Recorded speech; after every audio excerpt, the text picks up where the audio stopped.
여러분 안녕하십니까? 오늘도 참으로 좋은 날입니다. 하나님의 성령이 충만하시기 바랍니다. 저는 오늘 여러분과 함께 진정한 회개가 필요한 때를 맞이하는 제목으로 은혜를 나누고자 합니다. 본문 말씀은 시편 106편 8절입니다.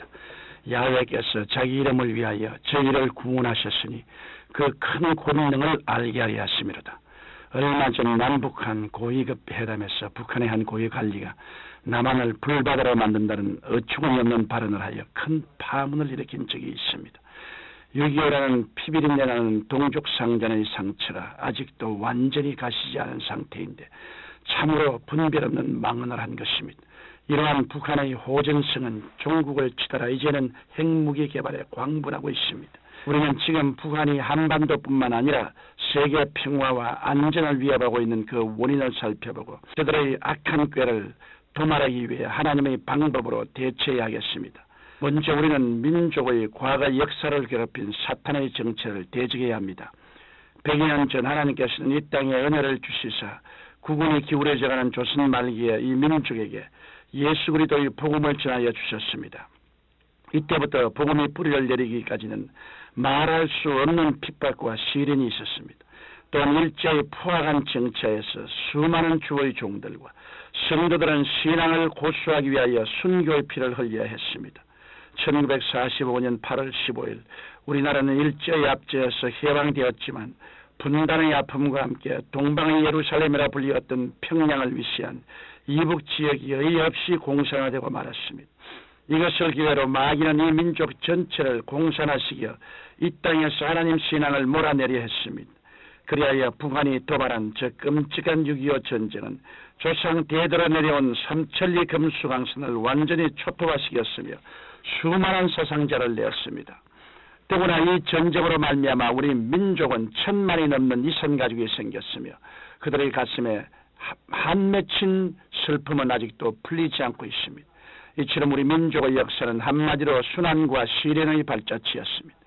지금도 마귀는 우리를 죽이고 멸망시키기 위해 혈안이 되어 있습니다. 성경 베드로전서 5장 8절을 보면 근신하라 깨어라 너희 대적 마귀가 우는 사자같이 두루다니며 삼킬 자를 찾느니라고 말씀하고 있습니다. 그러나 하나님께서는 강한 손과 편팔로 우리를 지켜주셨습니다.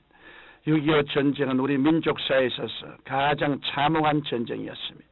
전쟁이 발발할 당시 남한은 거의 무방비 상태에 있었습니다. 반면 북한은 오랫동안 철저히 전쟁 준비를 하였기 때문에 그 당시 북한군은 최신의 소련제 무기로 중무장을 하고 파죽지세로 내려와 남한 국토의 대부분을 순식간에 초토화할 수 있었습니다. 이에 남한은 미군도 철수한 상태였고 그나마 일본이 패망하면서 남겨놓고 간 구식 일본제 무기가 고작이었습니다. 그때 남한은 북한군이 낙동강 전선만 넘으면 완전히 끝나버릴 위기에 처해 있었습니다. 그러나 이 시기에 모두가 이해할 수 없는 몇 가지 기이한 일이 일어났습니다. 그중 하나는 유엔군의 파견에 관한 일입니다.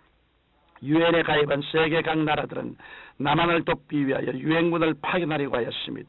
이 문제를 처리하는 유엔 안전보장이사회에서 안건이 통과되려면 회원국들의 의사가 만장일치되어야 했습니다. 하지만 북한의 배후에 소련이 있어 안전보장이사회 회원국이라서 유엔군 파견은 불가능할 수밖에 없었습니다. 그런데 놀라운 일이 일어났습니다. 소련 대표 유엔 대사가 이 총회에 참석하기 위해 오다가 차가 심하게 막히는 바람에 총회에 참석하지 못하게 되었습니다. 늦게나마 도착했지만 이미 회의 결과는 유엔군 파병으로 결정이 난 뒤였습니다. 또 하나는 북한군이 낙동강까지 물밀듯이 전기해 와서 그곳에 잠시 진을 치며 며칠간 머뭇거린 것입니다. 군사 전문가들은 이구동성으로 말하기를 그때 북한군이 그대로 밀어붙였다면 우리나라는 분명히 공산화되었을 것이라고 평가하고 있습니다. 하지만 그들이 머뭇거리는 틈을 타서 유엔군이 한국에 투입될 수 있었고 전세는 역전된 것입니다. 이처럼 하나님께서 도우시고자 하면 우리가 이해할 수 없는 방법으로 우리를 지켜주시는 것입니다. 그러므로 우리는 이러한 하나님의 은혜를 망각지 말고 하나님을 우리의 힘으로 삼고 일어서야 합니다. 우리 대한민국은 하나님의 도우심으로 자유민주주의를 수호하는 가운데 풍요를 누리게 되었습니다. 불과 몇 년 전까지만 해도 우리나라는 세계 사람들의 주목을 받으며 급속한 경제 성장을 이룩할 수 있었습니다. 하지만 우리 국민들은 이러한 결과가 하나님의 도우심이라는 사실을 잊어버렸습니다. 이 나라를 일제의 수탈과 6.25의 처참한 상황에서 건져주시고 안정과 번영과 풍요를 주신 하나님께 찬양과 영광을 드리기는 고사하고 오히려 사신과 우상을 섬기며 향락과 물질 만능주의에 빠져버린 것입니다. 우리 사회는 여전히 집단 이기주의와 투기심리 그리고 사회 비리에 익숙하여 부조리의 악순환에서 헤어나지 못하고 있습니다. 이로 인하여 경제는 침체 일로에 빠져 뒷걸음질 치고 있는 형편입니다. 마치 속은 비어있고 겉만 번지르르한 건물과도 같은 상태가 된 것입니다. 여기에 농산물 개방과 환경 보존 문제로 심각한 위기에 처해 있습니다. 어디를 보아도 희망적인 꿈과 열망은 찾아볼 수 없고 모두가 불신감에 젖어 있습니다. 이러한 시국에서 한국의 살 길은 하나님을 찾는 길밖에 없습니다. 하나님께서 도와주시지 않으면 어떤 방법으로도 이 나라의 현실을 바로잡을 수 없습니다.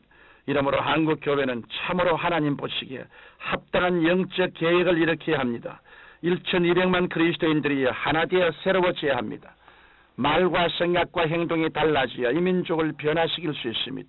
성경 스가랴 4장 6절에 보면 이는 힘으로 되지 아니하며 능으로도 되지 아니하고 오직 나의 신으로 되느니라고 말씀하고 있습니다. 그러므로 교회는 오직 그리스도의 복음과 성령의 역사만이 이 나라의 민족의 참된 영적 계획을 일으킬 뿐 아니라 위대하신 하나님의 축복을 받을 수 있는 근원적인 힘이 됨을 외쳐야 합니다. 선민 이스라엘이 하나님을 배반하고 우상을 섬기고 타락하여 형식적인 예배를 드렸을 때 하나님께서는 엄하게 심판하시고 온 세상에 흩어버렸습니다. 이 민족이 진정 하나님께로 돌아서지 않으면 더 이상 소망이 없습니다. 이 땅의 그리스도인들이 진정 빛과 소금으로 살아가지 않으면 어찌 하나님의 징계가 없으려고 돌아갈 수 있겠습니까? 그러므로 우리는 다시는 저 6.25와 같은 무시무시한 민족의 비극이 없도록 하나님 앞에 엎드려 깊이 회개하고 두심을 간구해야 하겠습니다. 사랑하는 성도 여러분, 우리나라에서도 민족적인 회개운동이 일어난다면 북한의 어떠한 위협도 물리칠 수 있을 뿐 아니라 평화로운 복음 통일도 이룩할 수 있습니다. 그러나 하나님께 통해 잡아가는 회개 없이는 아무것도 기대할 수 없습니다. 그러므로 우리는 진심으로 회개하고 예수 이름으로 하나 되어 새 역사를 창조해 가야 할 것입니다. 하나님 우리 아버지여, 주 예수 이름으로 기도하오니 이 기회에 우리가 민족적인 회개와 하나님께로 돌아오는 운동이 일어나게 도와주시옵시고 모두 다 죄악과 불신앙을 버리고 우리 주 예수 그리스도의 품 안에 안기는 큰 기적이 일어나게 도와주시옵소서. 그리고 하나님의 능력과 역사로 이 민족을 다시는 동족산단의 전쟁에서 비참하게 고통당하지 않도록 보호하여 주옵소서. 예수님 이름으로 기도드립니다. 아멘.